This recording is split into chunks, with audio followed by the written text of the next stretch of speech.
Ms. Hughes? Yes.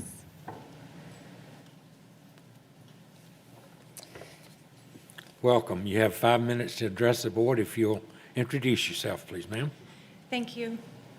Dear Superintendent and board members, first of all, I'd like to start with you cut off a child who admitted to having anxiety attacks earlier.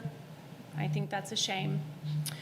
I believe you are all aware of the out-of-control classroom environment students were subjected to at Islands High School in the business and technology class on August 25th of 2020. That included a Zoom takeover by students yelling obscenities, derogatory racist slurs, name-calling, cyberbullying, and degrading of the teacher and other students.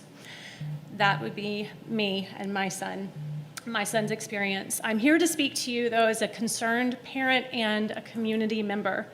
In light of that terrible episode, we have chosen, unfortunately, to leave the public school system for good. But before we go, I feel that I need to stand up for the many families who may not have another choice. In light of the incident mentioned before, and in light of the many questions parents are asking across our district, my time at the podium will be used mainly to ask you questions. These questions will be provided to you as well as the press. And let me remind you, parents need answers. To put more bluntly, we demand them. First question is about training. What training did teachers receive for this virtual schooling? Please detail a timeline, content, and participation rates for each grade. Considering the It's Learning platform is new to everyone, were the teachers adequately trained, and why do they need to use multiple platforms such as YouTube or Google Teams to do their job? Is there not a way to streamline this? And what steps are being taken or were taken to control the classroom in the virtual setting and keep behavioral issues at a minimum? And what steps were taken to keep students engaged in learning? The virtual school decision. What was the decision-making process for electing virtual school? Was this a vote from the whole board, or was this the result of a decision solely made by our superintendent? What is the threshold for your return to school? Please include data, your sources of data, timetable. What about multiple points of data to determine your next steps, including the AAP, the American Academy of Pediatrics, the CDC, DFACS, and the parents in your community? Student engagement. What is the level of engagement for students online, and how are you measuring this? Can you please include data such as how long teachers and students interact with one another? And how much does a teacher actually teach in the virtual class versus the in-person class? Recognizing the lack of consistency using the various online platforms, how can you create consistency for both students and parents? Please be specific.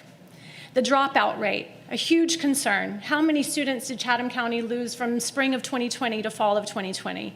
Delineate grade levels and efforts made to identify and re-enroll your students, especially students at risk. And how can you justify the decision to remain virtual, knowing hundreds of students are at risk for slipping through the cracks and failing?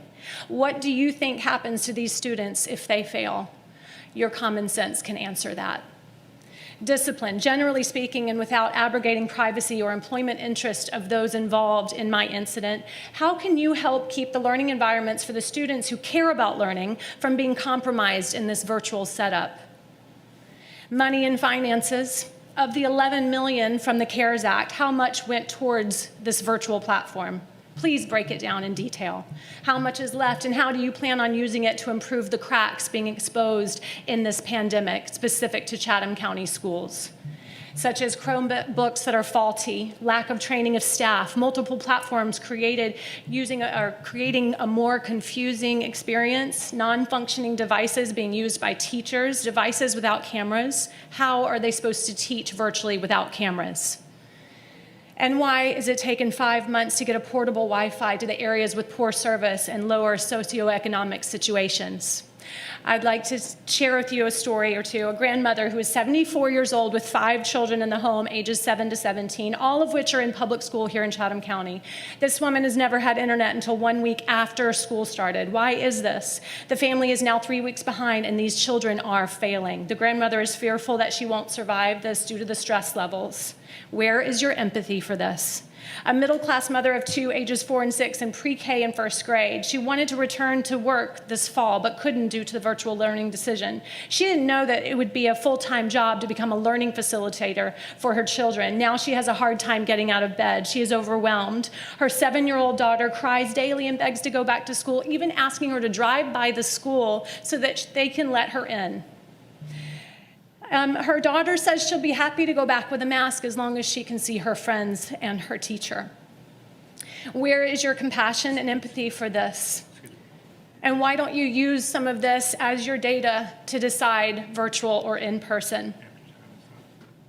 My family and my many parents of Chatham County look forward to your answers. Thank you.